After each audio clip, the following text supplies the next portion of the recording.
L'arche narrative d'Eleven dans la saison 4 de Stranger Things n'augure rien de bon pour le destin du personnage. Mais doit-elle mourir dans la saison 5 de la série? Attention, spoiler! Cet article révèle des éléments clés de l'intrigue de la saison 4 de Stranger Things. Si vous ne l'avez pas vu et ne souhaitez pas être spoilé, ne lisez pas la suite. L'arche narrative d'Eleven, Millie Bobby Brown, dans la saison 4 de Stranger Things a de quoi inquiéter les fans de la série Netflix. En effet, cette saison creuse dans le passé de la jeune fille mais elle doit y affronter aussi de nouveaux traumatismes.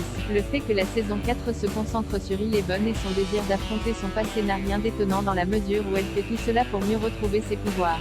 Au cours de ces 9 épisodes, Eleven parvient à surmonter le blocage qui l'empêchait d'utiliser ses pouvoirs, à tenir tête à Vecna avec l'aide du reste de la bande et elle montre même qu'elle a désormais un nouveau pouvoir quand elle ramène Max d'entre les morts. La saison 4 fait clairement de Vecna l'antagoniste principal de la série et d'Eleven en particulier. Ils disposent tous deux des mêmes pouvoirs télékinétiques et la série fait monter les enjeux de la saison 5 en faisant d'eux des extrêmes opposés de force à peu près égales.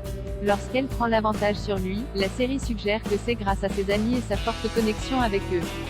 Le trope du sauveur. Cette fin de saison place Eleven dans la posture du sauveur. On nous montre qu'elle a vaincu Henry Cree, Vecna par le passé, un peu comme Lucifer a été banni du paradis et éjecté en enfer. Elle s'oppose directement à sa haine de l'humanité et à ses plans de destruction totale. De même, lorsque Vecna la retient prisonnière dans son mine Blair, sa position est très proche de celle de la crucifixion. Ensuite, Eleven ramène Max à la vie, montrant des pouvoirs de résurrection, ce qui est assez récurrent chez les sauveurs.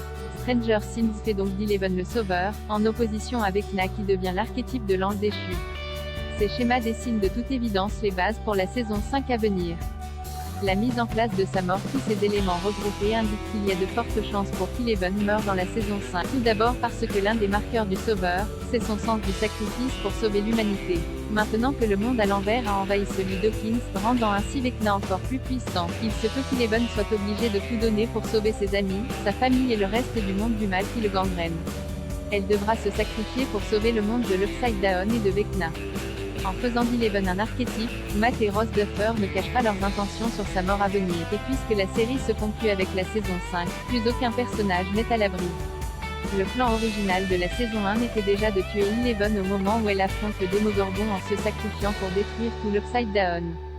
Mais quand les frères Duffer ont réalisé que la série pourrait devenir un hit et que d'autres saisons pourraient suivre, ils ont donné une seconde chance à la petite fille. Avec les nombreuses références sur une fin très chargée en émotions, le plan initial pourrait tout aussi bien être exécuté. Sa mort serait-elle un bon choix pour la série?